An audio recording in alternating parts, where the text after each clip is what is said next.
Welcome back, children. In the previous video, I have explained you all the formulae of simple interest and compound interest.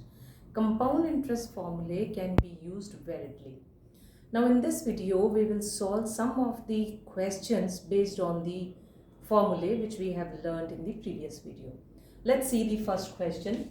Here it is given how much will rupees this much amount to in 2 years. Now first of all, you need to write down whatever things are given in the question. So how much will rupees this? So this is your principal. That means this money is going to give you some extra money after 2 years. Okay. How much will rupees this amount to? That means amount you want to find out. At compound interest, if the rates for the successive years are 4% and 5% per year. Children, I told you whenever successive rate of interest are given, then you can use the formula of compound interest like this. You can write it as 1 plus, let's suppose it is R1 by 100. For the next year it is changing, so you can write it as like this.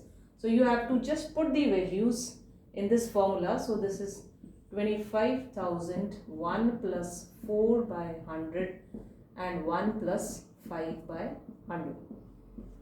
You can solve it. This will be, so this is 25,000 into 50 plus 2 is 52 by 50, or you can cancel it once more. I can write it as 225. So it will give me just 26 by 25 into 21 by 20, which on calculation will give 27300. So this is the amount you are going to get after 2 years. Let's see the next question. Here it is given, determine the rate of interest. Rate is to be calculated per annum for a sum that becomes the 729 by 625 of itself. That means P also you do not know. So for P, let's suppose your principal is P only. Alright, let's suppose your P is your P, or you can take it as any variable also. And here this is your amount which you are getting after a year. So amount is 729 by 625 of itself. Itself means the principal which you have taken. Okay, compounded half yearly. Now since rate is not given, time 1 year, so whatever answer we will be getting, we will be changing it according to this half yearly. Let's see how we can calculate it. Simply we know the formula A equal to P 1 plus R by 100 raised to power T. Put all the values here. So it is 729 by 625 P equal to P 1 plus R, you don't know, so write R by 100 raised to power T. Let's suppose I am taking it as 1. Shall I take it 2? It is given here 1 year, but it is given compounded half yearly. So I told you whenever half yearly is given, you multiply time with 2. So here time will be, that means I am converting into half yearlies. Okay, so that means there are 2 half yearlies in a year. That's why I am replacing this one with 2. Alright. And what other thing I told you whenever it is given half yearly? I told you to make your rate half. So whatever rate we will be getting at the end, we'll make it at half. Alright. So let's see, P and P gone from here. So this is giving me 729 by 625 equal to 1 plus R by 100 raised to power 2. Alright. Now here it is 2. So I will be converting this into raised to power 2. So you know that 729 is the square of 27. So you can write it as 27 by, this is 625 is the square of 25. Square equal to 1 plus R by 100 raised to power 2. Now both of them are square, so I can take root on both the sides, and then I will be getting it as 27 by 25 equal to 1 plus R by 100. take this 1 this side, so you will get 27 by 25 minus 1 equal to r by 100. On solving, you will be getting 2 by 25, 100 cross multiplied r. So here you are getting 25/4. So r is equal to 8%. Alright. Now, since we changed the time period here in half yearlies, so we have got this rate also in half yearly. If you want to convert into yearly, then you will be doubling it. So 16% it is yearly and this is half yearly. Alright. I told you to divide it by 2 when it is given in half yearly, but when the time is already converted into half yearly, then obviously you will be getting the rate of interest also in half yearly. Have a look. Let's see this question, children.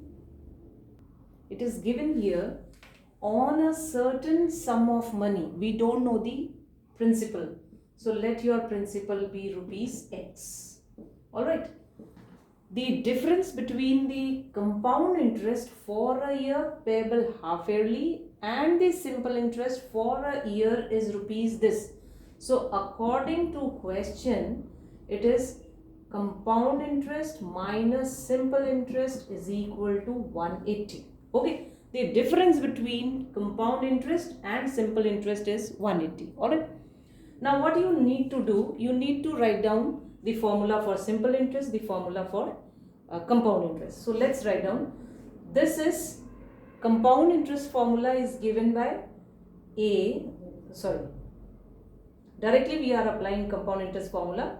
So it is P common 1 plus R by 100 raised to power T minus 1. This is the formula for compound interest. And in the previous video, I told you how we have got this formula. Alright. Now, minus simple interest is what? P into T into R by 100 equal to 180. Now, let's put the value. Here, P is given to you as X. 1 plus rate of interest is given to you 10%. But here it is given half yearly. So, when half yearly is given, we need to half the rate of interest. So 10%, half of 10% is 5 by 100 raised to power T. What is T here? For a year. But we are changing into half yearly. So your time will be 2. In a year we have 2 half yearlies. That means 6 months, 6 months. That's why I have written 2. Minus 1 minus P I have taken here X. Time is 1 year. Rate is 10 by 100 equal to, this is 180. Alright. Now we will be solving it further. So it will give you just 5. So this will be 21 by 20 square. So I can write it like this, minus 1. And this will be your, I can say, minus X by 10 equal to 180. Alright. Now on further simplification, this will be 441 minus 400 minus 1 minus X by 10 equal to 180. I can simplify it further by taking LCM. So by taking LCM, I'll just be getting it as 41 by 400 minus X by 10 equal to 180. Now I need to simplify it more to get the value of X. So let's just simplify it. So on simplification, I am getting my principal as 72,000. How I have simplified? I have just taken X common from it. Then I have taken LCM, cross multiplied and calculated my principal. So principal amount, which was your X, is 72,000. Have a look.